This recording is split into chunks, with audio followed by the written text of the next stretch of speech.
Trojan attacks. Trojan attacks are extremely dangerous forms of attacks which can actually be misused or exploited by an attacker to remotely control the victim's computer. Before I actually give a demonstration on how this is possible, and before I move on to the description on how to actually execute a Trojan attack, I'd like to share with you a real life case study which will make you realize how dangerous Trojans can really be. Now, a couple of years back, there was a lady who lived in Bombay, and this lady lived in a typical Bombay apartment, which is a one-room flat. And that lady was really obsessed with the latest technological goods. So she used to buy herself a scanner, a web camera, a 3D surround sound system, a Pentium 4 machine, the latest audio system, the latest TV tuner card, even a broadband cable connection. And this lady also had this habit of chatting on the internet for several hours together every single evening. Now, one day when the lady was chatting on the internet, the person with whom she was chatting managed to break into the lady's computer. After breaking into the lady's computer, the attacker then managed to secretly, remotely install a spyware tool called a Trojan on the lady's computer. After installing the Trojan on the lady's computer, the attacker then secretly, remotely sitting in some other part of the world, actually managed to switch the lady's web camera on. So from that moment, whatever happened in the lady's apartment, which I like to remind you was a one-room flat, was actually being broadcasted live on the internet 24 hours a day. And the lady had absolutely no knowledge that something so terrible was happening to her.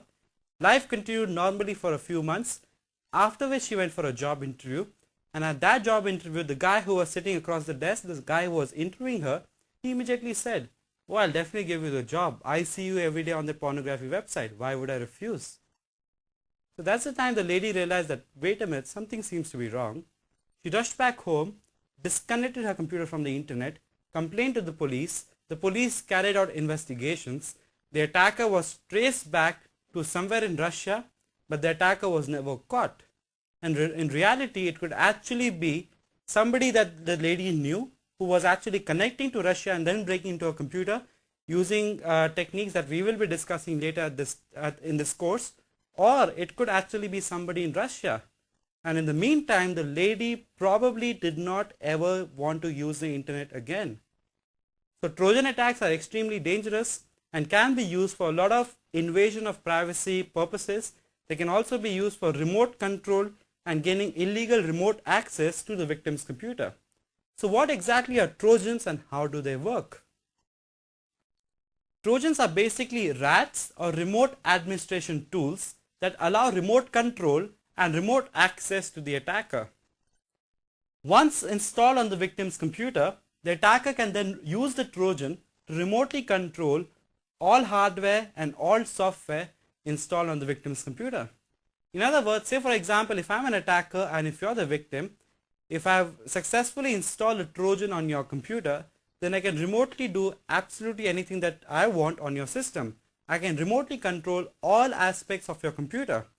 Say for example, if you're trying to type ABC on your computer, I can actually make you type PQR. If you're trying to move a mouse towards the right, I'll make it move towards the left. If you're listening to music, I can increase the volume, decrease the volume, and even change the song that you're listening to. And I can download your files, upload files, format your entire hard disk, and pretty much do absolutely anything that I want to do on your computer. So Trojans are extremely dangerous, extremely exciting tools as well. Again, a form of attack that a lot of beginners get attracted to just because of the fact they're extremely exciting attacks and can be used to actually execute a wide variety of pranks on the victim's computer.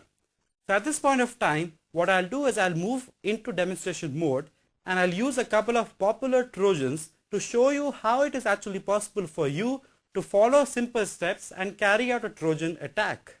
So as you just saw, the NetBus Trojan is one of the most powerful Trojans available on the internet. Another Trojan that I like to recommend to all of you is a Trojan called Back Orifice.